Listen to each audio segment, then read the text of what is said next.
dólar corre risco de ser descartado, investidores e analistas financeiros têm questionado a força da moeda americana.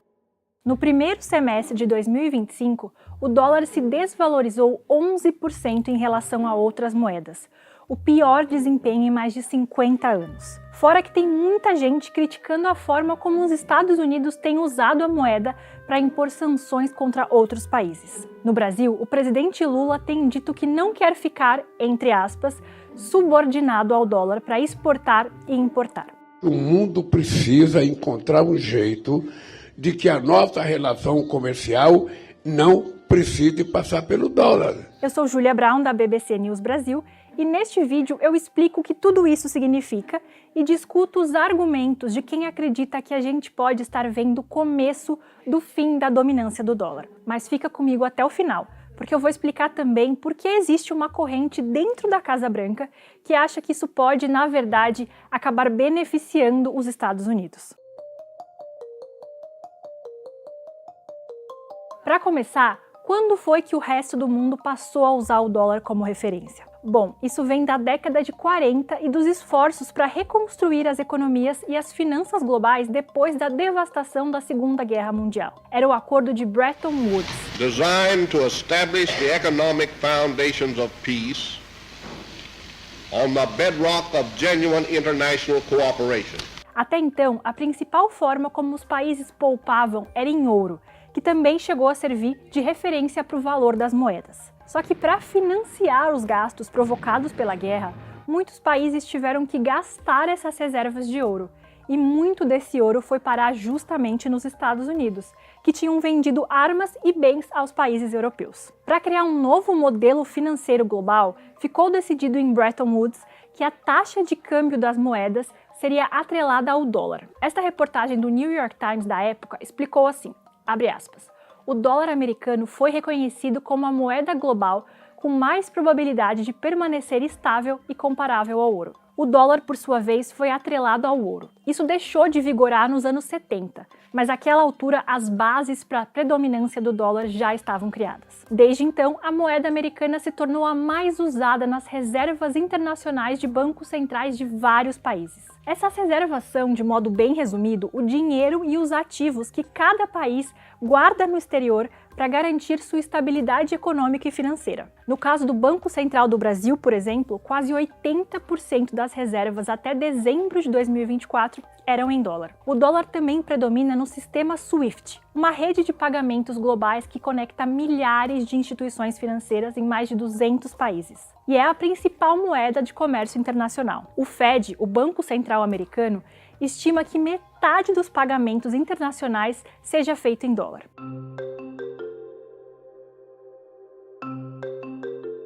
Tá, mas então se o dólar é tão importante, por que tem gente falando que ele pode perder seu posto de moeda referência do mundo? Um relatório do banco JP Morgan fez um dos primeiros alertas sobre a chamada desdolarização, ou seja, sobre o processo de as economias globais irem deixando de se balizar pelo dólar. O banco chamou a atenção para a queda da participação do dólar naquelas reservas de bancos centrais que eu mencionei mais cedo, de 71% no começo dos anos 2000 para 57% hoje, o menor nível em 30 anos. Um dos principais substitutos tem sido o ouro, principalmente nas reservas de países em desenvolvimento. E tem outro ponto, um número crescente de transações comerciais e contratos entre países tem sido feito em outras moedas que não o dólar. Segundo o JP Morgan, a moeda americana vem perdendo espaço como referência nos mercados de commodities, especialmente no setor de energia. Um exemplo marcante é a Rússia, que por ser alvo de sanções internacionais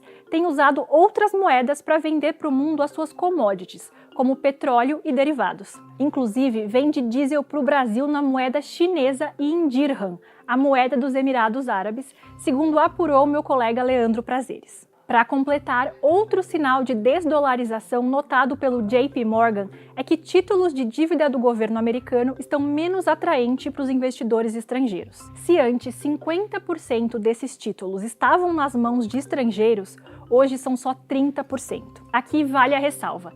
Títulos do Tesouro dos Estados Unidos continuam sendo vistos como investimentos de refúgio, para onde muitos investidores correm nos momentos de incerteza, mas em um contexto global diferente. There's a couple of distinctions that need to be made at the transactional level, right? And I'm talking here cross-border payments, foreign borrowing, currency denomination of debt issuance, export payments, etc.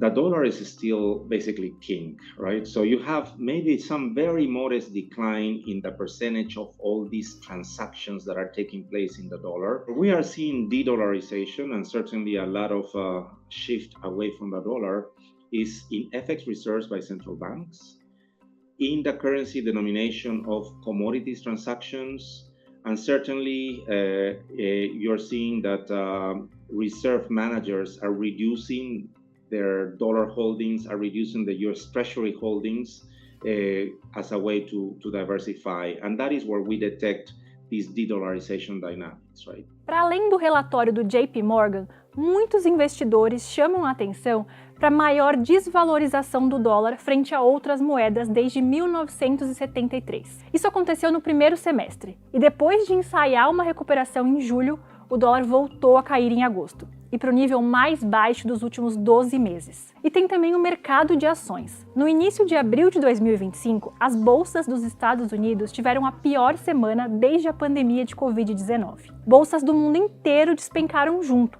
diante da preocupação dos efeitos disso para o comércio mundial. No Brasil, o dólar caiu mais de 12%. Foi uma reação ao tarifaço sem precedentes imposto por Donald Trump. Além de aplicar tarifas nos países, Trump tem ampliado as sanções econômicas como forma de punir adversários políticos. Other countries have used tariffs against us for decades, and now it's our turn to start using them against those other countries.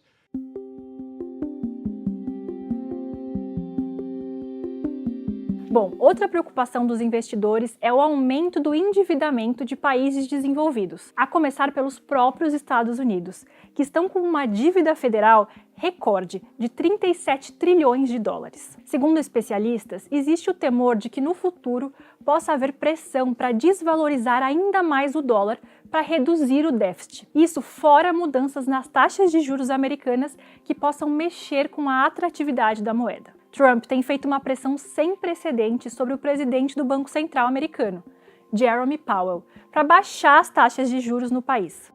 We need a little help from the Fed. We have a man named Jerome Too Late Powell. You probably heard of him. He's too late. He's way too late. Em 17 de setembro, pela primeira vez no ano, o Fed anunciou um corte de 0,25 pontos na taxa de juros. We're strongly committed to maintaining our independence, and beyond that, I really don't have anything to share.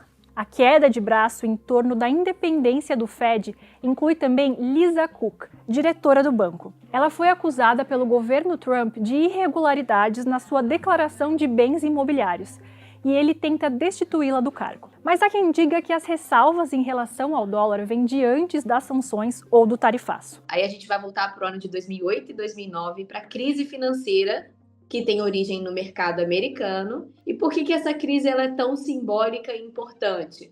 Porque ela apontou ou mostrou as vulnerabilidades em se depender do dólar como a moeda global. Quem emite o dólar, né? É os Estados Unidos. Então, qualquer perturbação na economia americana, ela vai gerar consequências que vão afetar outras economias. E segundo a especialista, é a partir daí que surgiram as primeiras conversas sobre desdolarização entre os países em desenvolvimento. Hoje, quem lidera essas conversas são os BRICS, bloco originalmente formado por Brasil, Rússia, Índia e China, mas que se expandiu ao longo do tempo para incorporar também países como Irã e Arábia Saudita. As reuniões recentes do grupo discutiram alternativas ao dólar e ao sistema de pagamento SWIFT.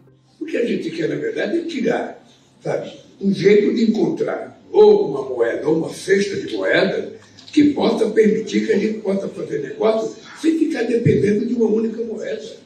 O bloco já ampliou o uso das moedas nacionais de seus membros no comércio interno, em especial a chinesa. E a Rússia está testando uma plataforma digital própria para pagamentos, para aliviar o impacto das sanções internacionais. A discussão sobre a criação de uma moeda própria dos BRICS também é impulsionada pelo governo russo, mas nada oficial foi anunciado até o momento. E apesar de o governo brasileiro apoiar o uso de outras moedas além do dólar, tem desviado da pressão russa nesse sentido. Tanto o ministro da Fazenda, Fernando Haddad, quanto o presidente Lula já disseram publicamente que as transações em dólar vão continuar, mas defenderam o uso mais frequente de moedas locais no comércio com países como a China, por exemplo. Mas bastou esse assunto surgir para despertar a reação de Trump. It's an attack on the dollar, and we're not going to let anybody attack the dollar.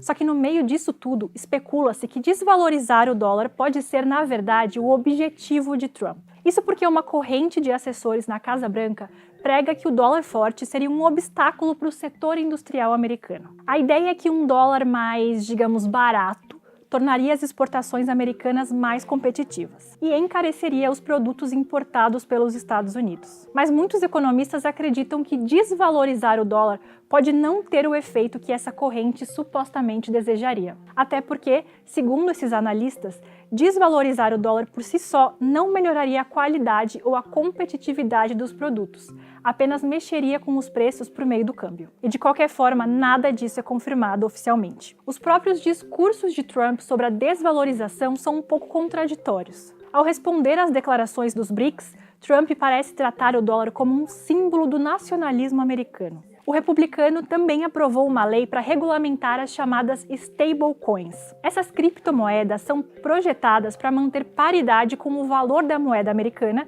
e oferecer mais estabilidade dentro do ecossistema cripto. E segundo economistas, isso pode ampliar ainda mais a preponderância do dólar no sistema financeiro mundial. Ou seja, ainda não dá para saber direito qual o plano de Trump para a moeda americana.